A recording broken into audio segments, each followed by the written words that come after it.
Bom dia, primeiro ano. Agora aula de sociologia. Vamos continuar nos pensadores brasileiros ligados à sociologia, né? E para isso nós vamos falar sobre os clássicos, né? Os famosos intelectuais brasileiros que compõem os clássicos pensadores do Brasil, tá bom? Uhum. Inicia para mim, Rezende, pode iniciar nesse cenário. Nesse cenário, despor- despontaram os intelectuais de chamada geração de 1930, entre eles Caio Prado Júnior, de 1907 a 1990, Gilberto Freire, Sérgio Buarque de Holanda, 1902 a 1982, e Fernando de Azevedo, de 1894 a 1974. Octávio Lani, os chamados de clássicos, e reconhece em seus principais trabalhos as a preocupação em compreender os mecanismos da sociedade civil e suas relações com o Estado. Eles provocam avaliar o peso do passado e das tradições do destino da nação, apontando que as estruturas arcaicas herdadas dos períodos coloniais ainda resistiam na sociedade. Enfim, esses intelectuais revestiam a história do país, identificaram ciclos históricos e avaliaram quais as possibilidades viáveis e reais de modificação. Modernização. Desculpa. Muito bem, Isa. É o seguinte, gente. Caio Prado Júnior, Gilberto Freire, Sérgio Buarque de Holanda, Fernando de Azevedo são considerados clássicos, né? Geração de 1930. E eles eram preocupados com o quê? Preocupados em entender a sociedade civil e suas relações com o Estado, né? Estado brasileiro. Então, o que acontece? Eles analisaram o que o peso do passado, as tradições, né, da nossa nação foram influenciadas por estruturas que foram herdadas do período colonial, tá? Que existem na sociedade até hoje. Um exemplo, né, o racismo, por exemplo, por causa que nós vivemos muitos anos de escravidão e uma dessas heranças que vem até hoje dessa sociedade colonial seria apontada o racismo, tá? Então esses intelectuais eles tentaram fazer o quê? Eles tentaram revisionar a história do país, né? Revisitar a história do país e ver as possibilidades viáveis para a modernização da nossa história, né? A modernização do pensamento histórico, tá? Muito importante, gente, ó, importantíssimo. Caio Prado Júnior, Isa, Rezende. Desculpa. Caio Prado Júnior foi um dos pioneiros a usar o método marxista para analisar a realidade brasileira. Sua primeira obra importante, Evolução Política do Brasil, foi publicada em 1933. Nela, o autor compreende o Brasil do século XX a partir de sua origem colonial, analisa os acontecimentos históricos como resultado de uma conjuntura colonial original. A partir dessa obra é possível entender fenômenos históricos e sociais, como o método econômico, agrícola, exportador ou as relações familiares de estilo Patriarcal. patriarcal. Desculpa. Imagina. Nesse sentido, a sua análise parte de um dialético entre o passado e o futuro do país, pois encontra no sistema colonial o sentido da formação da nacionalidade do seu tempo.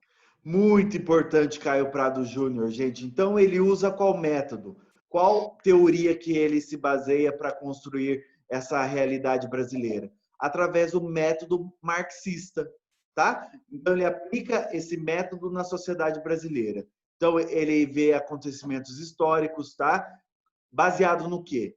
Na conjuntura colonial, tá? Ele analisa a sociedade através da sociedade colonial e o que ela influenciou, tá? Então, com essa visão, né, as suas principais obras, principalmente essa evolução política do Brasil, ele consegue analisar, entender os fenômenos históricos e sociais, tá? Principalmente o modelo agroexportador, né, modelo econômico agroexportador, ou as relações patriarcais, que é também uma herança colonial até os dias de hoje, né? Patriarcal nada mais é que colocar o homem como a figura principal dentro da família, a figura decisiva de mando, né?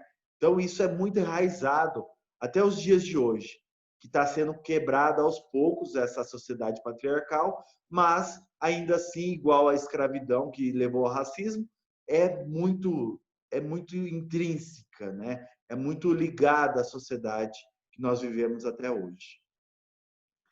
Caio Prado Júnior foi fundador da revista Brasiliense, que dirigiu muitos anos, né? Em 1942, publicou outra obra de grande repercussão, Formação do Brasil Contemporâneo. Então, ele analisa de forma excelente, né, como que nossa sociedade é influenciada, né, pela questão colonial, muito forte. Outro importantíssimo também, Sérgio Buarque de Holanda. Leia para mim, Schiavi.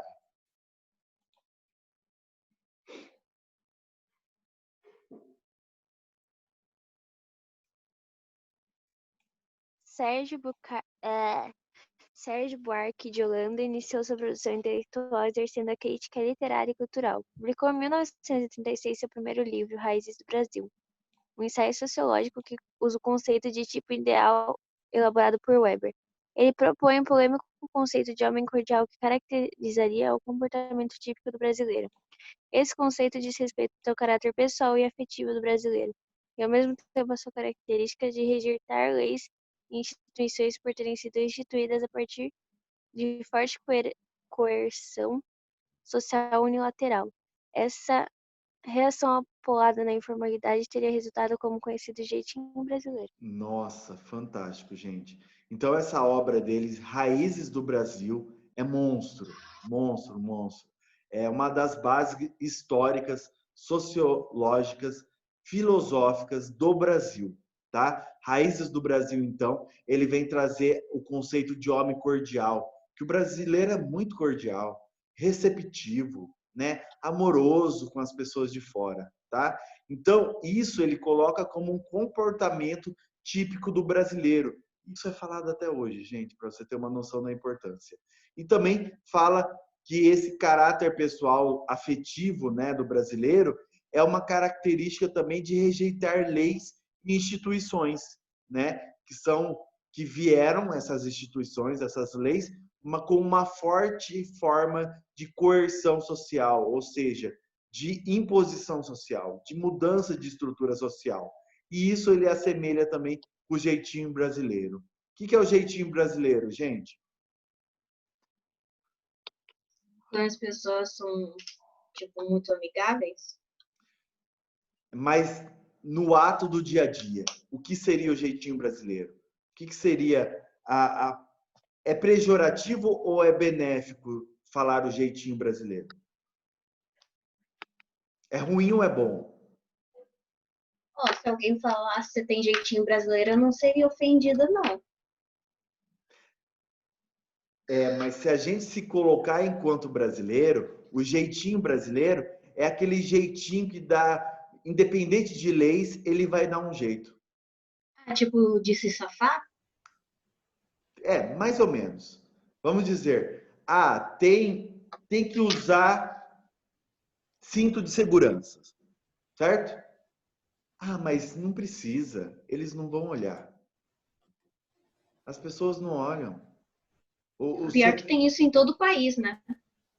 Então, não que é só no Brasil, mas essa teoria criada por Sérgio Buarque de Holanda, ela fala que esse jeito de leis que foram criadas no Brasil, que beneficia só algumas classes sociais, principalmente ligada à elite, ela criou esse jeitinho brasileiro. Ah, já que o pau que bate em Pedro não bate em José, eu não sei certinho esse ditado popular, mas já que as leis não servem para todos, vai ter o jeitinho brasileiro, né? Que é o jeito de dar, vou dar um jeito nisso, independente do problema que dê, independente do que se envolva. Todo mundo entendeu, pessoal? Sim. Sim. Tá. Isso é muito importante. Isso é uma visão sociológica. Ó, continua, Schiavi. Em Visão do Paraíso.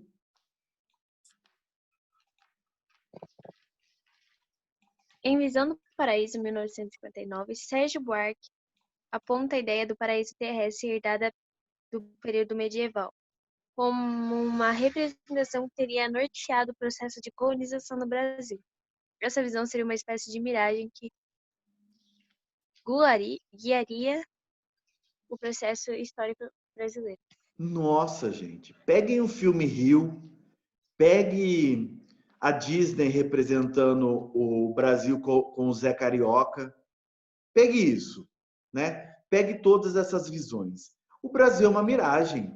Isso é uma visão europeia, tá? Que coloca o Brasil como um novo mundo, como rico em belezas naturais. Isso foi Nossa, muito. eu tava vendo um desenho esses dias que tava, tipo, era um campeonato de futebol. Aí foi lá representar os brasileiros e, tipo, nem era época de carnaval, eles ficavam falando, olé, samba, olé, olé, olé, não sei o quê. É E fazendo isso, um monte de gente. coisinha. É isso, Isa. É uma representação do imaginário brasileiro, né? O imaginário das pessoas em relação ao Brasil, que é carnaval, que é rico em natureza, né?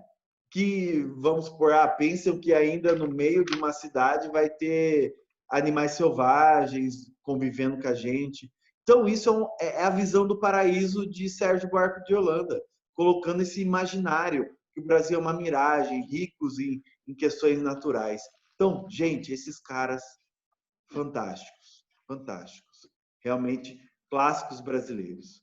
Leia essa última parte, Fernando de Azevedo, por favor, Schiavi. Fernando de Azevedo sintetizou intelectual de origem socioeconômica, ilustre e abastada com ideias humanistas e liberais. Ao lado de Anísio Teixeira e outros intelectuais, destacou-se nas campanhas em defesa da laicização do ensino e da escola pública iniciada nos anos de 1930. Então, esse Fernando de Azevedo, ele já traz uma visão mais iluminista, né? Uma visão mais racional do conhecimento. Por isso, ideias humanistas que vêm desde os renascentistas e liberais que vêm dos iluministas. Então, ele traz tudo isso e sintetiza o conhecimento econômico, socioeconômico dele, tá? Então, o que ele defende? A laicização do ensino, que é distanciar o ensino da religião, a escola pública, que ele acha que tem que vencer o analfabetismo. Então, ele traz esse conhecimento. Muito importante, gente. Se vocês não fazem ideia.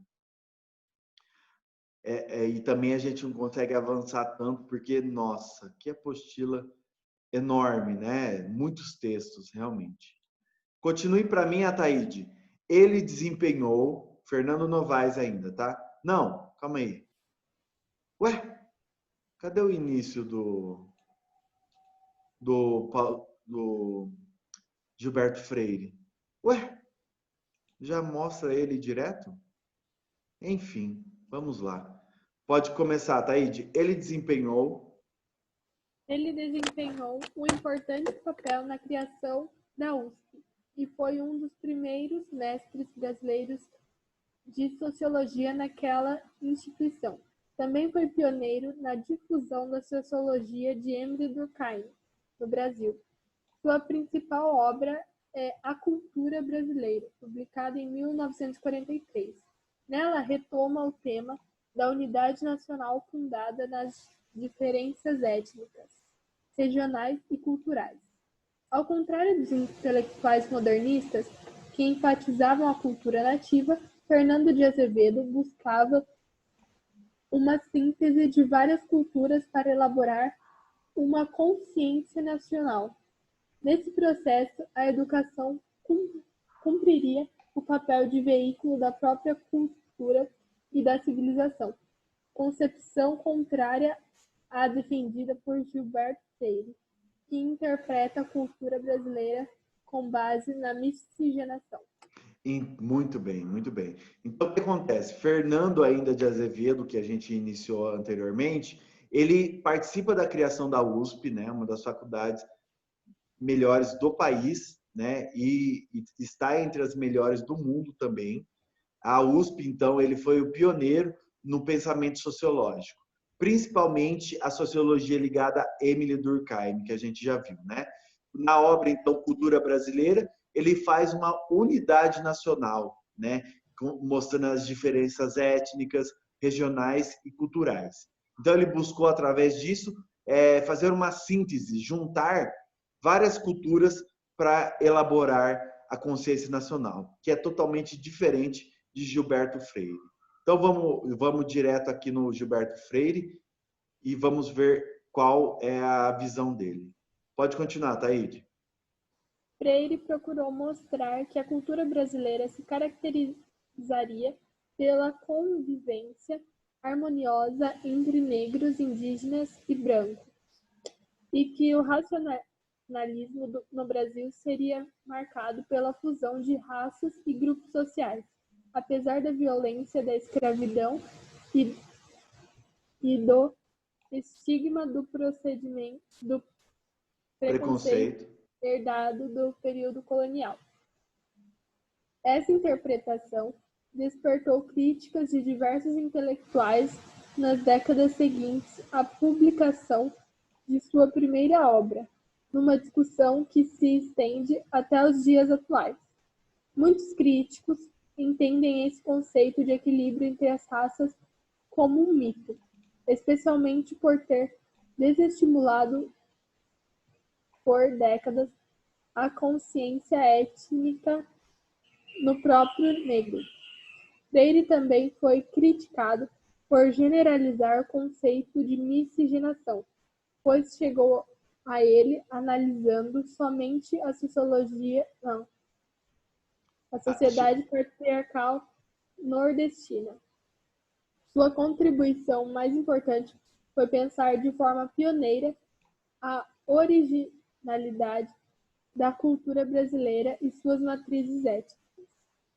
Tais análises trabalham de forma complexa os conceitos da vida cotidiana e amparam suas pesquisas com amplo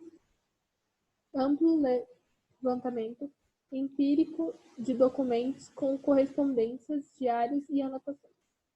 Muito importante, Gilberto Freire, gente. Calma aí. Só deixa eu grifar tudo que... Nossa Senhora, muita coisa. Calma aí.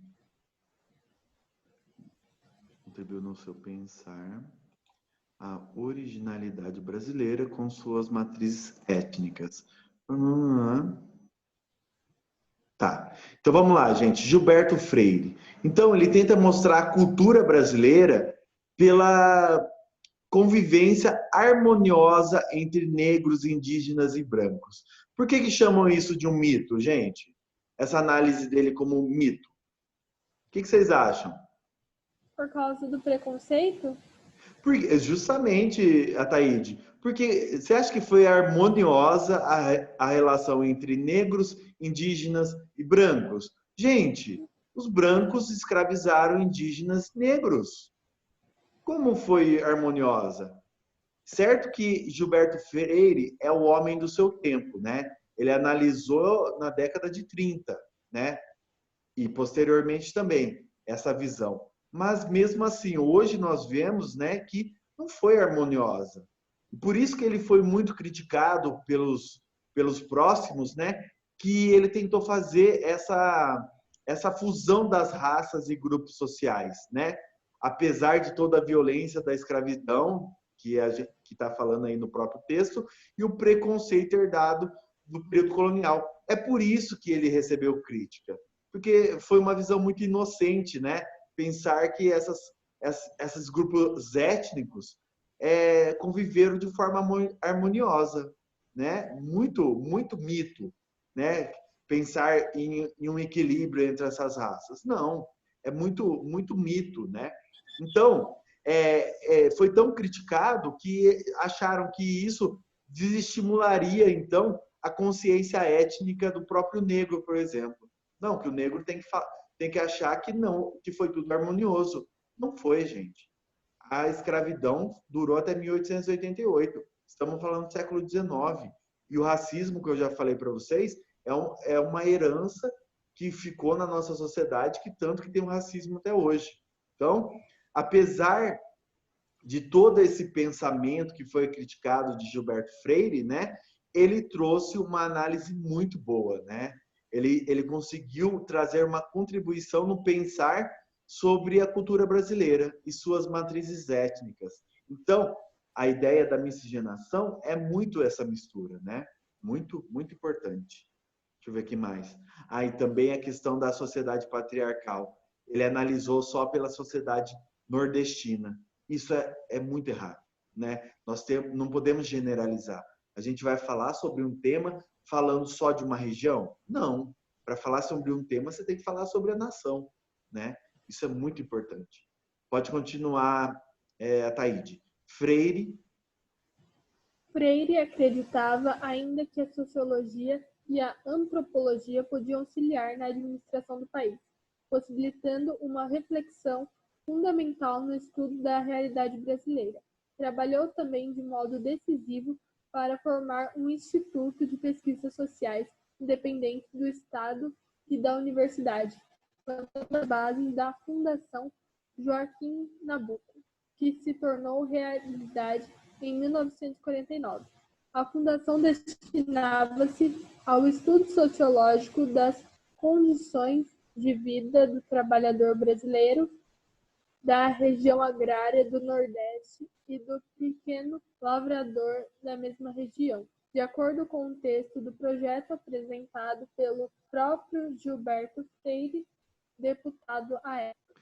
Muito importante. Ele juntou, então, a sociologia, a análise sociológica com a antropologia. Professor, o que é antropologia? É o trabalho daquele profissional, por exemplo, que vivencia a vida, o dia a dia de uma tribo indígena, por exemplo. O antropólogo, ele não fica só na teoria, ele vai para o campo, né? Ele vai vivenciar o grupo étnico que ele está pesquisando, ou um quilombo, vamos supor, para falar sobre os afrodescendentes no Brasil. Então, o antropólogo, ele vai a campo. Então, quando o Freire mistura a sociologia e a antropologia, né, para trazer as reflexões sobre a realidade brasileira, ele arrasa, né, detona, né, traz muito conhecimento, tá? Então, ele ajuda também na criação da Fundação Joaquim Nabuco, né, com seus pensamentos, que era o quê? Qual era o objetivo dessa fundação? Estudar, né, a sociologia ligada às condições de vida do trabalhador brasileiro na região agrária do Nordeste e o pequeno lavrador nordestino. Então, muito importante. Nossa, fantástico essa galera aí que a gente acabou de ver. Continue para mim, Fran. O integralismo e intelectualidade conservadora. Agora vamos entender a parte mais conservadora do movimento intelectual brasileiro. Fran?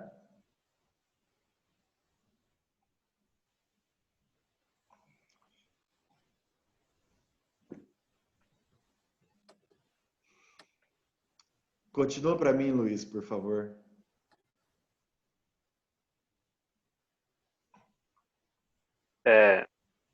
O integralismo e a intelectualidade conservadora?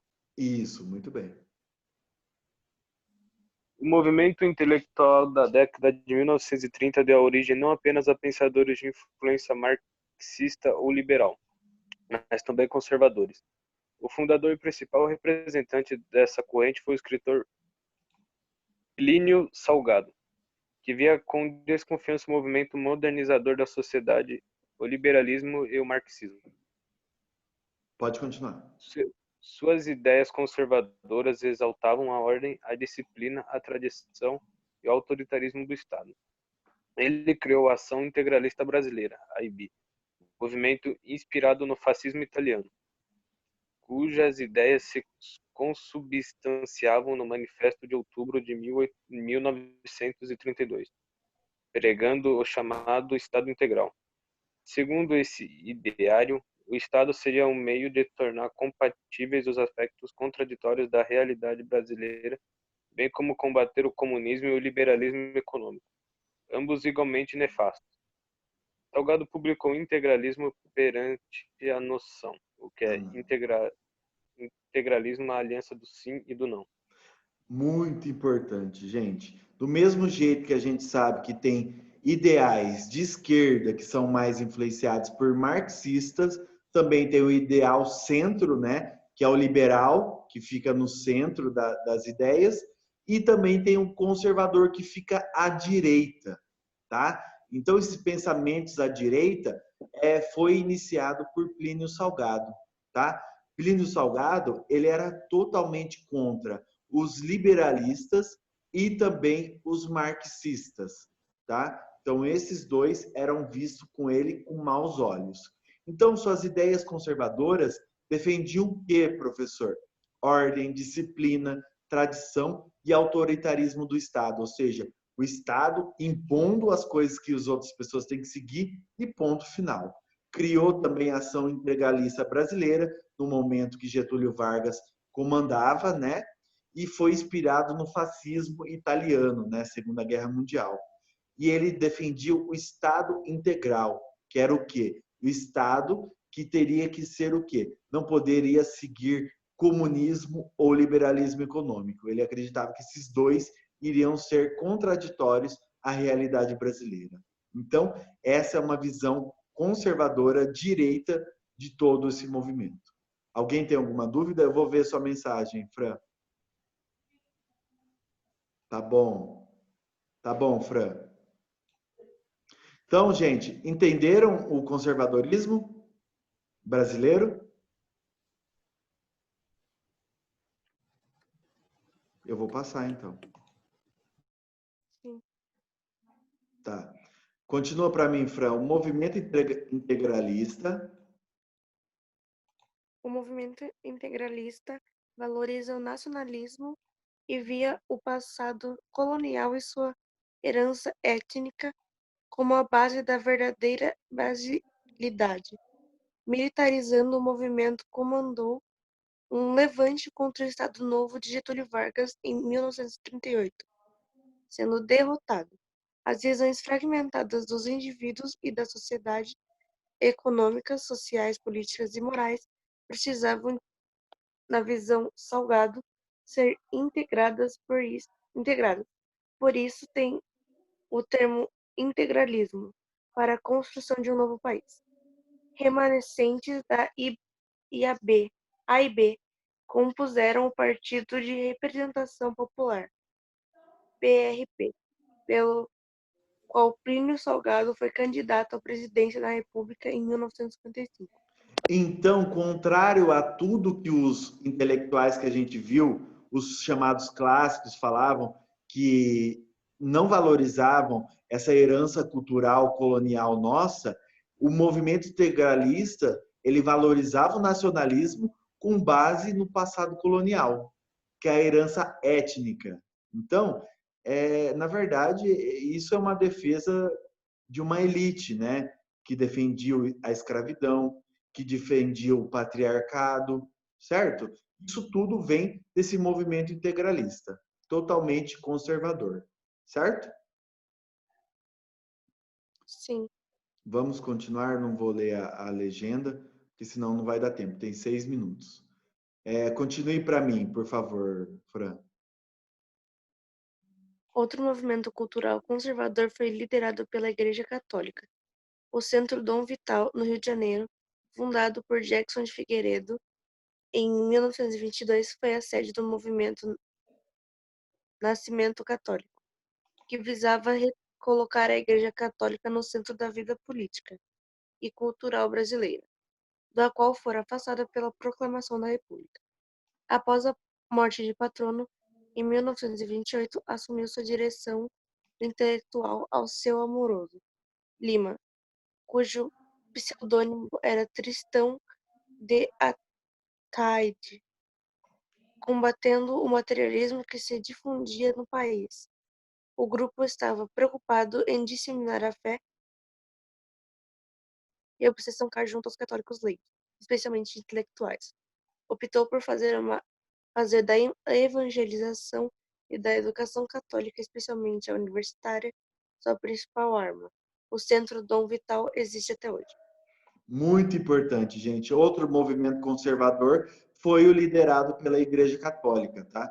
Foi chamado de Movimento Renascimento Católico.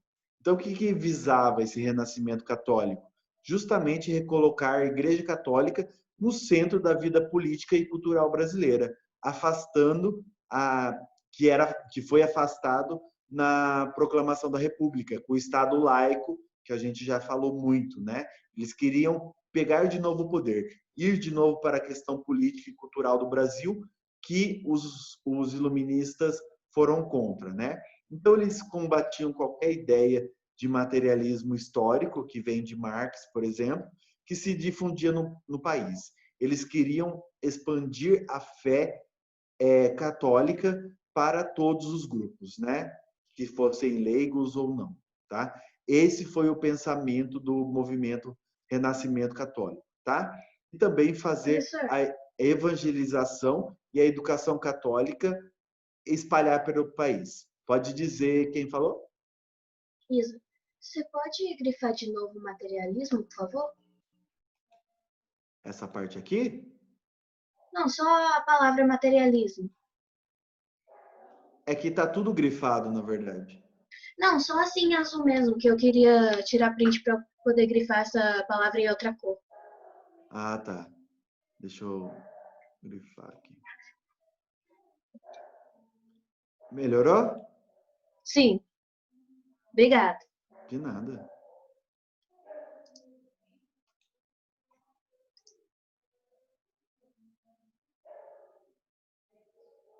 Eu só vou apagar, Isa, para eu poder descer, senão Não, ela pode desce ir, muito. professor, já tirei print. Ah, tá. Sem problema. Eu vou ler essa década de 1940, então.